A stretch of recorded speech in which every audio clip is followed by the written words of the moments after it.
This is Personal Brand Blueprint with me, your host, Dave Polikoff, where I sit down with proven experts who've built successful personal brands to break down how they did it, so you know the exact blueprint on how to build a personal brand that attracts attention, builds trust, and converts your dream clients online. We get super specific. I'm talking real-time feedback on what social channels to be on, what marketing strategies to implement, and what content is capturing and converting the most attention on social. Now, let's get into the show. Welcome back to another episode of Personal Brand Blueprint. We're going to have a very nerdy and fun conversation today because one of the areas that I love to nerd out on is Notion and how to use Notion for things like automation, organization. If you're unfamiliar with what Notion is, I'm going to give you some background here just so you can understand where we're about to talk.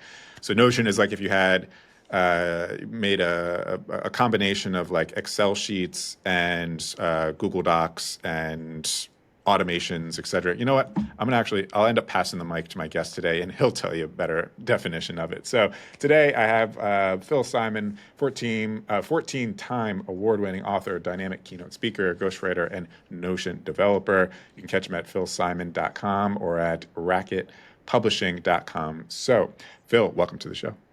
Hey, Dave, thanks for having me on. So why don't we start with where I struggle to really define what Notion is. How would you describe what Notion is? I've heard it called a magnet app.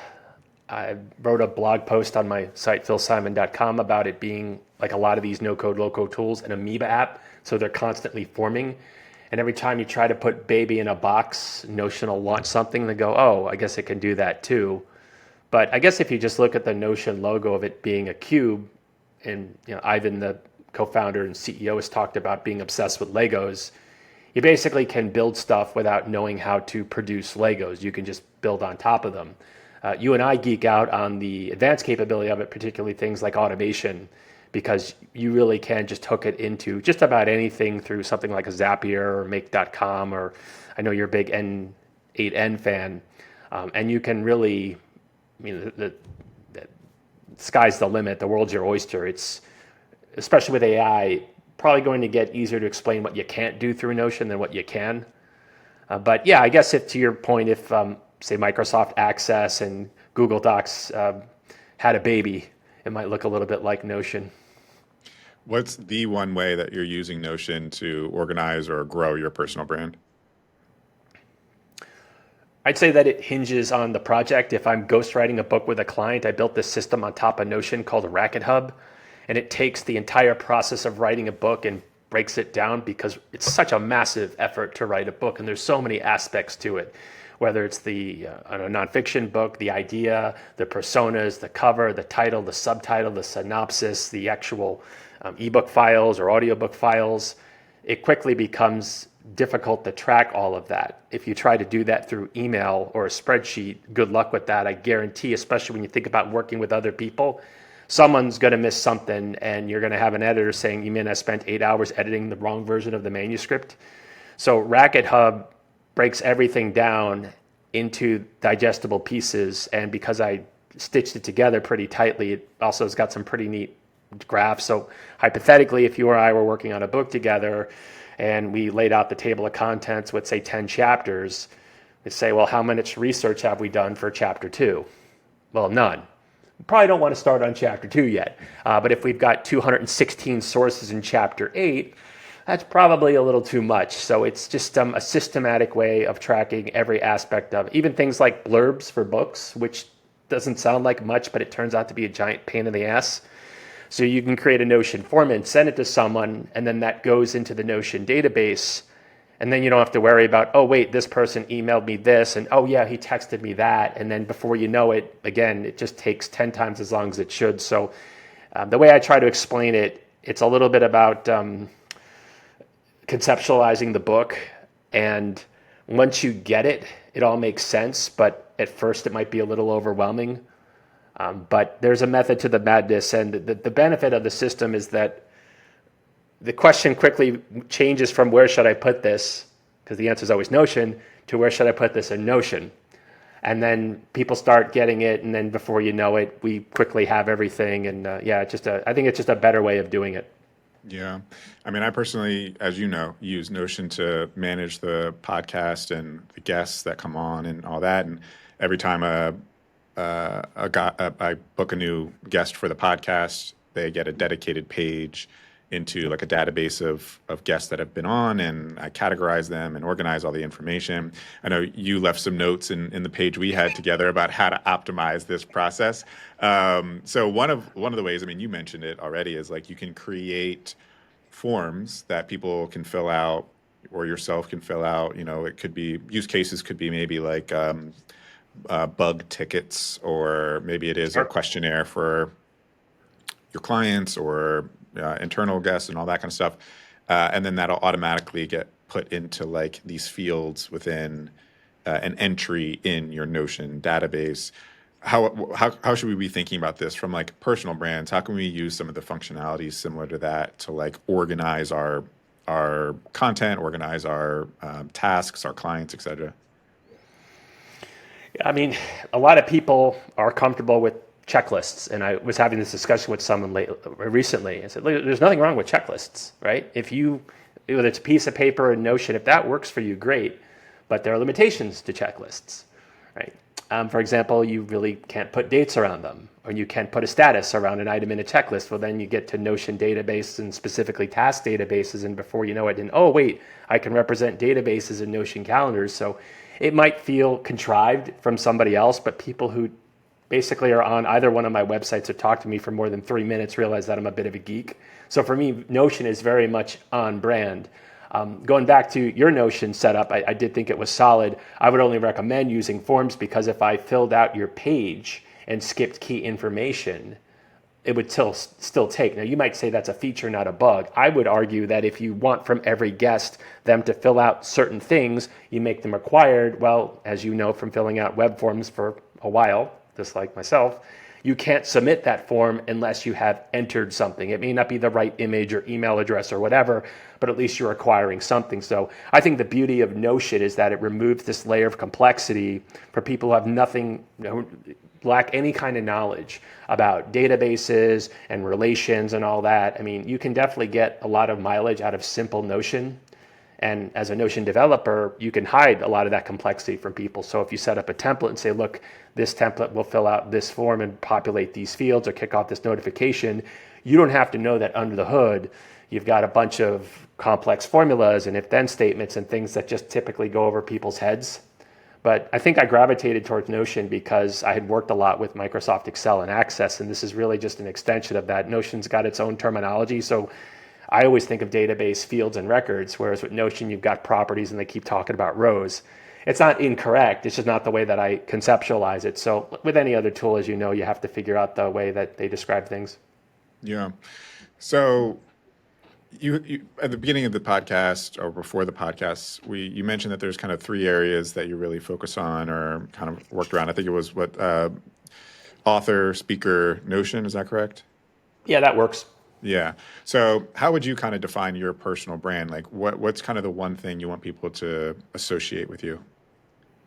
There's a great book that I read a couple of years ago.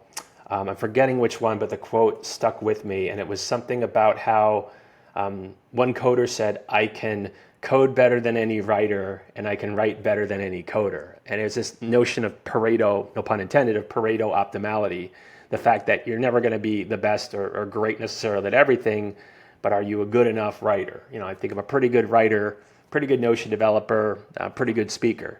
I guess if I focused all my time on Notion, then maybe I'd be a better Notion developer, but I guess I would get bored with it. So I don't know. When I think about my career, I would also argue, Dave, that I've done just about everything wrong. So many people, someone like a Jay Bear, if you know him, said early on, basically be narrow and deep and be known as the expert in your field, whatever that field may be, or one of them. And when I think about having worked in HR and having done system implementations and then been a college professor and a writer, Notion person, you go, dude, what the hell do you do? And I guess that's one of the downsides. One of the upsides, though, is that if the speaking dries up for one reason, say COVID, hopefully you can focus on other things. You're probably not going to make a lot of passive income as a speaker, but if you're an author and you've got books out there, you may wake up and you sold a few. Or if you've got Notion templates available, as you know, you may see, I don't know if you get them as emails. I set up a webhook, so I just get a Notion notification. But so you can create passive income that way. So I don't have all the secrets. I just know that I get interested in other areas, and they're adjacent, right? It's not like I teach French poetry or Pilates. I mean, they're all kind of next to each other. But yeah, it's tough to put me in a box, which you could argue is a good thing or a bad thing depending on the day. You made a big statement there that you've made a lot of mistakes. What's one mistake that you've made in your career that you wish you could go back and adjust and put you on the right path?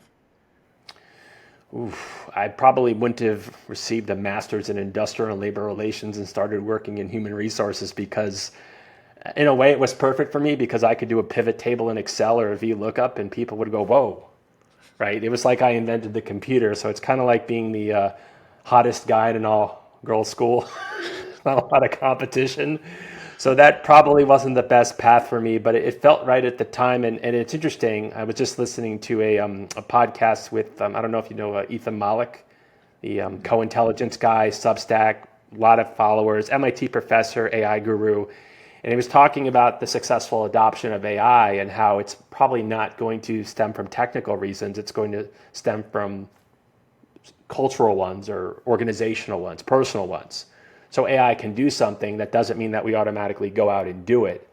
So I think that if there is maybe a unique part of my brand is that I approached what seemed like technical problems from a non-technical point of view. I don't know if you've ever heard of root cause analysis or the 5 whys. No. Basically, so the perfect example is there's a technical issue, right? The system crashed. Why? Well, someone forgot to update something. Why? Because someone didn't go to training. Why? Because the manager doesn't think that training is valuable. So you start digging and you realize that what you thought was X turns out to be something totally unrelated to that. And I definitely don't approach things from that purely technical point of view. My first book, Why New Systems Fail, is in a word about people.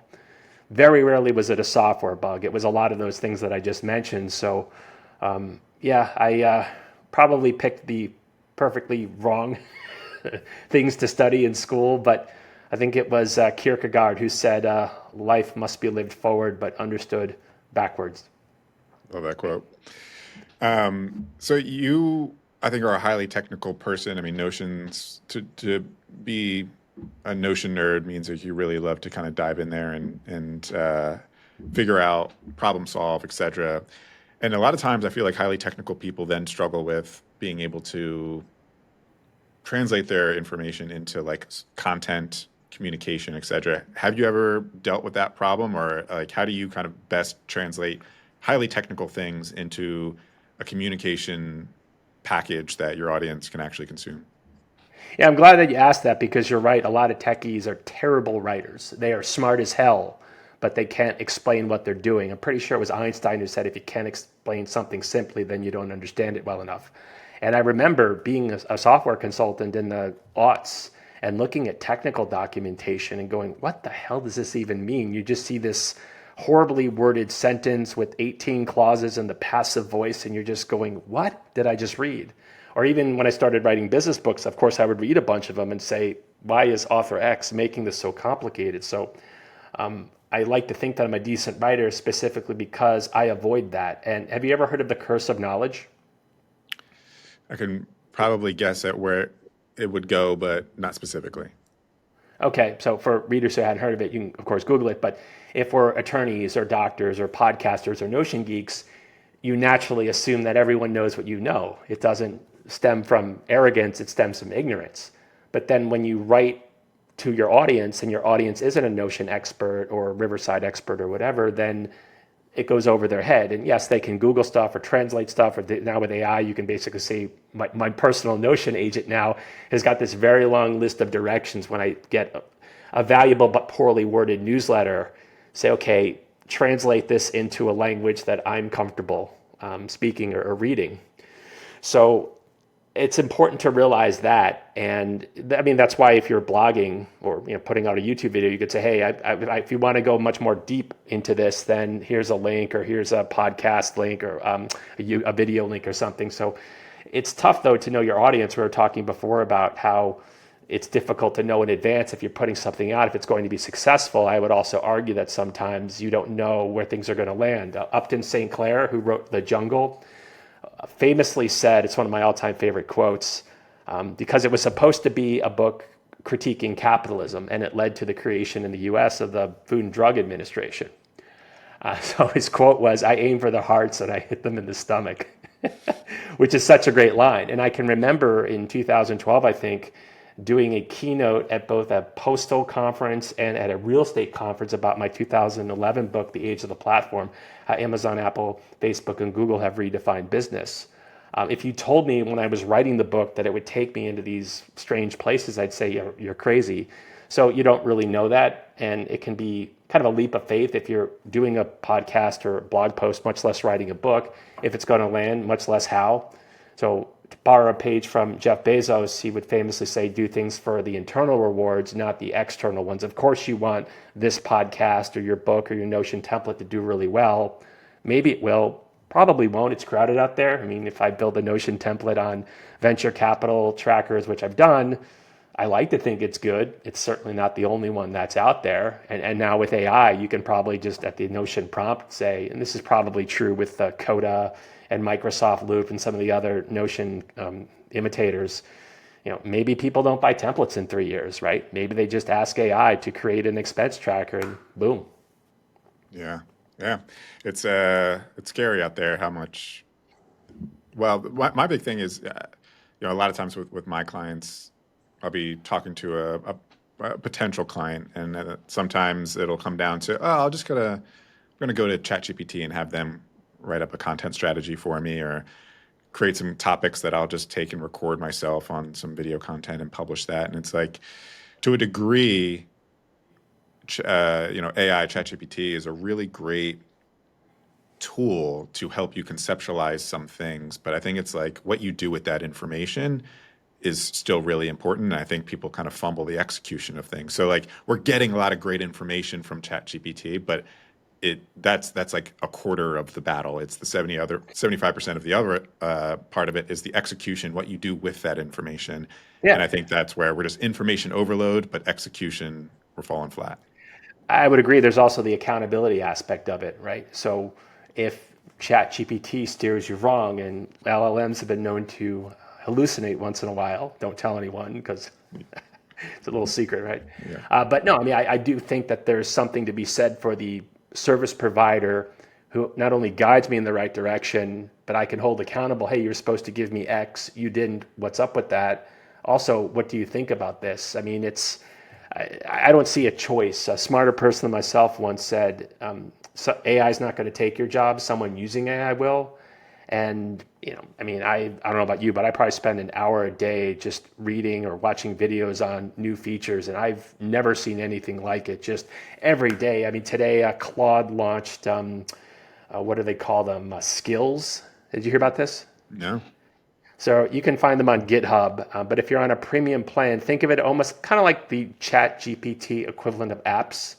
So they're basically single purpose skills or apps that do something. Maybe it's edit a video or create a JPEG or whatever. And then you could, in theory, send them to people, make them open source. So moving away from kind of general purpose AI, which Claude and these tools do, but into a more specific kind of bespoke limited tool. You don't necessarily need a large language model if you're just trying to edit images, right? Yeah. So it's, and I'm sure by the time this thing goes live, there'll be 2 other things that I haven't heard about that go, oh, that's actually pretty interesting. Yeah. So you could also argue when it comes to AI, and if you are a service provider for your clients, it'll help me understand what I should be focusing on, because people like you and me may be able to spend more time than most figuring out what's new, kicking the tires on automation tools like N8N or screwing around with the latest Notion features.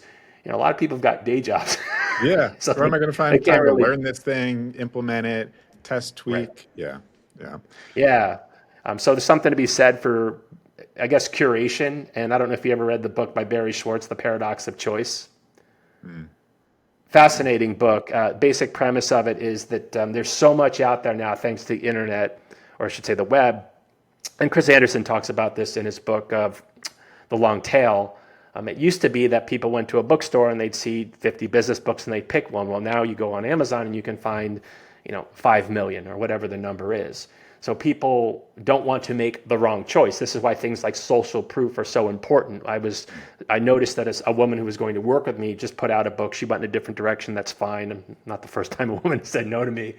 But her book came out and there were no blurbs. And it's a business book. And if I were working with her, I would have emphasized the need as a first-time author to put blurbs on your book because, if you're Malcolm Gladwell, people know who you are. Michael Lewis.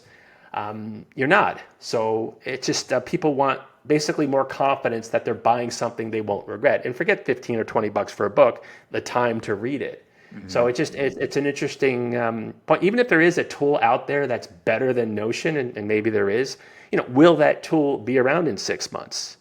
Who knows, right? Now, if Notion's got 100 million, right, and there are tools that purport to be open source versions of Notion, well, great. Is it going to be around? Notion's at 100 million users.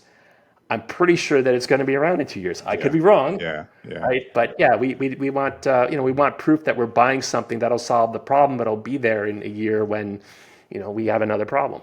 Yeah.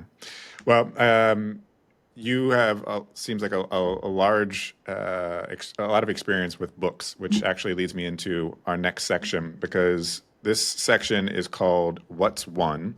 And I'm going to ask you a resource that has helped you grow your personal brand, or one that you believe will help other people grow their personal brand. And the goal here is we're big on getting social content to help our guests grow their social presence, their online presence. And so what we do is we analyze what's working on the internet right now in terms of what types of content works well. This one, in terms of getting one key resource and explaining what makes it beneficial to the audience, is performing really well right now. So what's one? I'm going to ask you one resource, you give the resource, and then explain how it's helped you or how it will help our audience grow their personal brand. So what is one book every personal brand needs to read?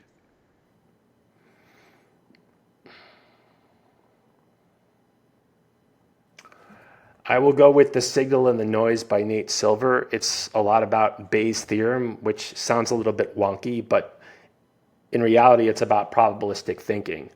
And we were talking before about uncertainty, that just exists in this world. But can you do things that increase your odds of success? And it frames the argument in that way. He's an interesting dude. He ran 538. He was a professional poker player. He built some sort of minor league tracking system for players, and he sold it for a bunch of money.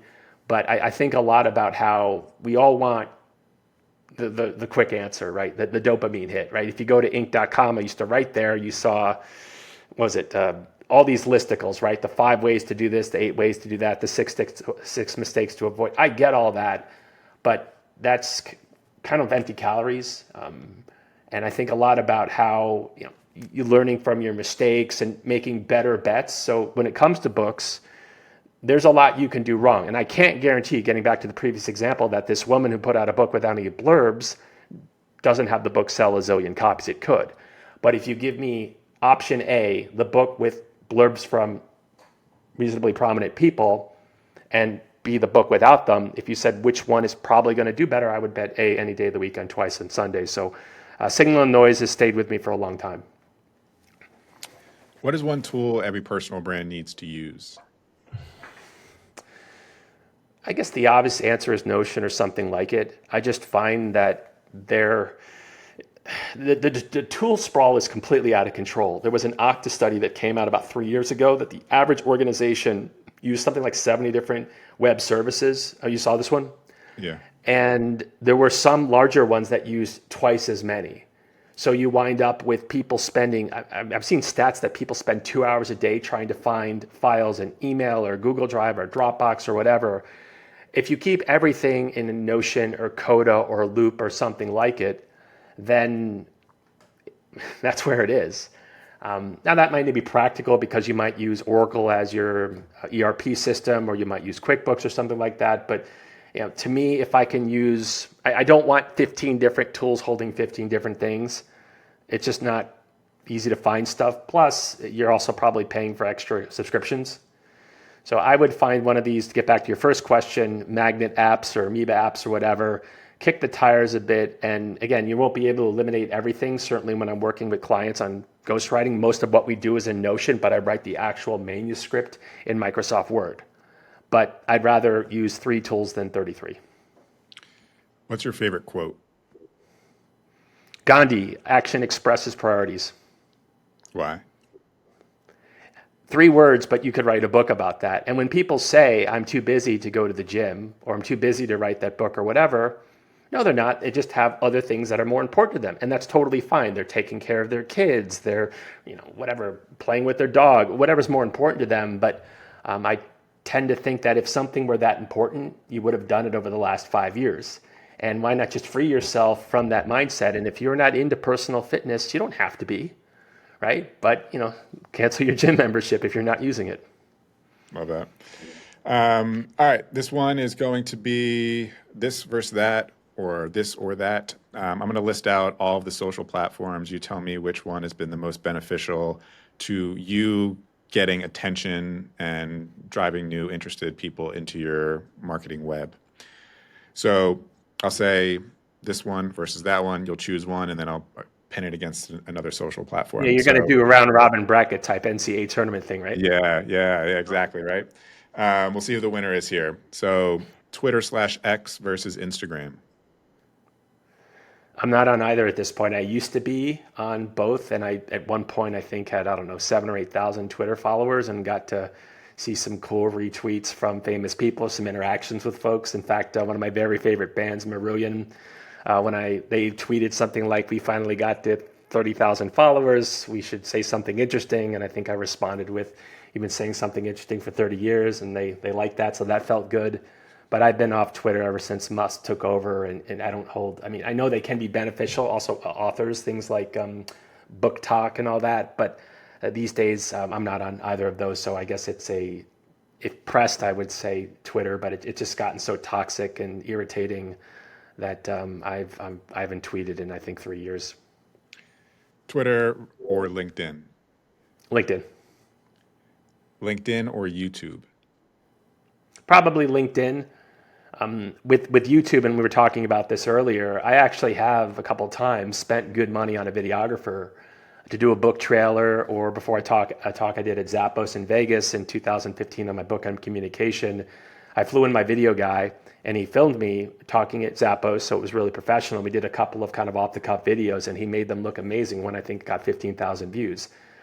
I can't tell you that resulted in any book sales. It probably did. Certainly no speaking gigs. LinkedIn, I feel it's hard to isolate cause and effect, but I'd probably go LinkedIn. But I do upload, even when I put up new Notion templates, I do record an explainer video using something. Have you ever heard of Tela? No.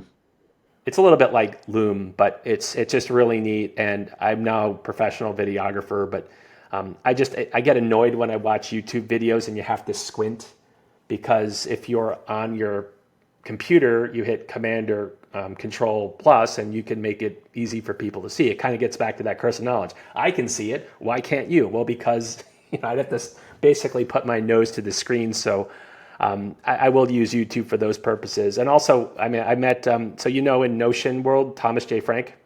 Yeah.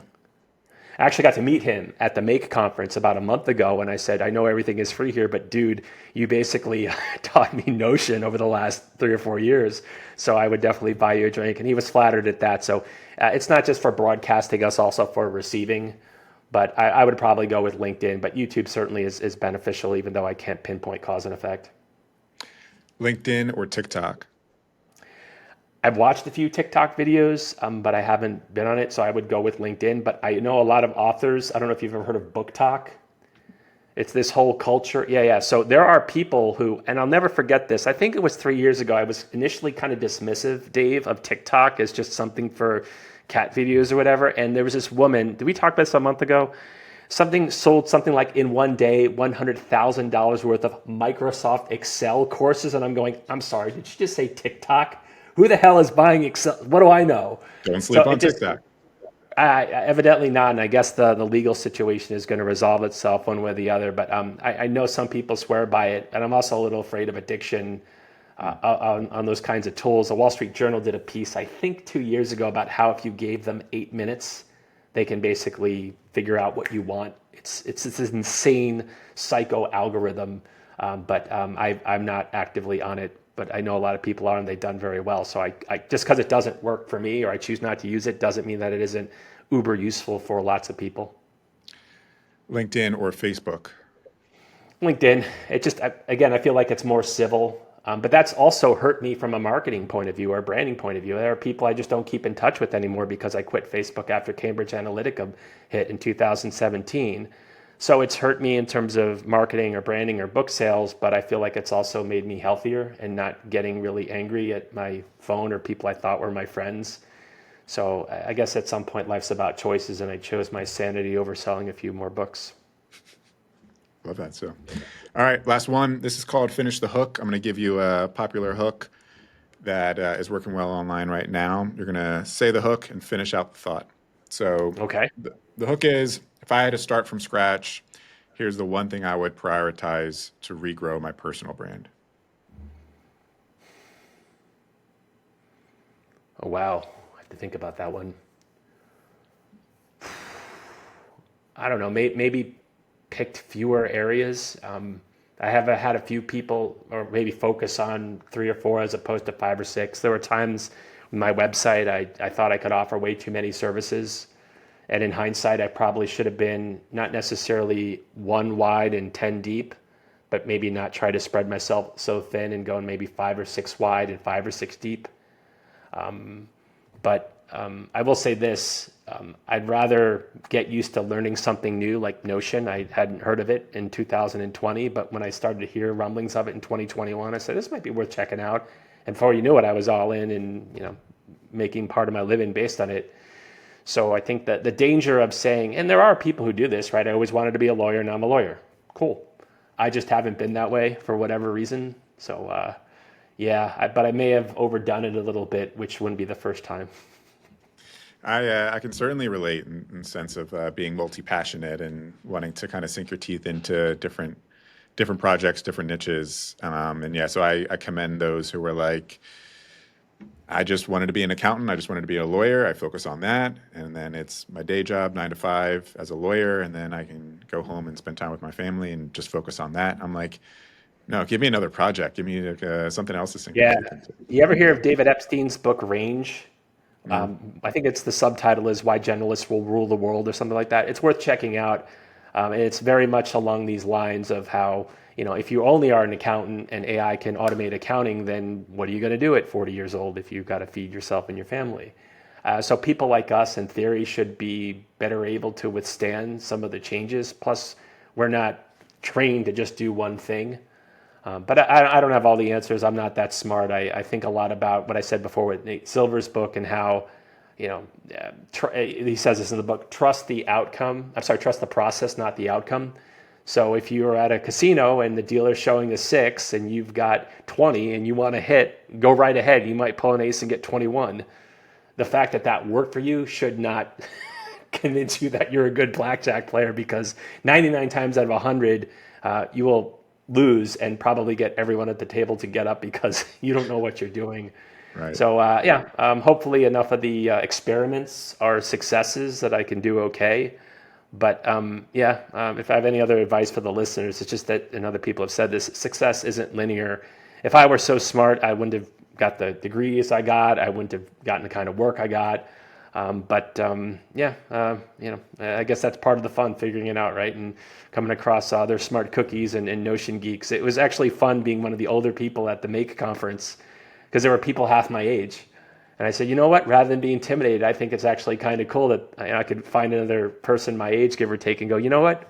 You also think this is kind of neat. So I feel like that's the minute you start getting old. No, this is the way I do it, right? And they don't want to learn anything new. I tend not to get along well with those folks. And if I'm doing something in 6 steps and you show me in Notion, dude, you could just do it like this, I'm not going to get angry. I'm going to go, thanks. What else can I learn from you? Yeah, love it. Phil, what's people want to learn more about you, what you got going on, check out your books, where do you want to send them? philsimon.com works. Perfect. Go check that out. It'll be in the description below as well. Phil, thanks so much for being on today. Thanks, Dave. I enjoyed it. See you on the next episode of Personal Brand Blueprint.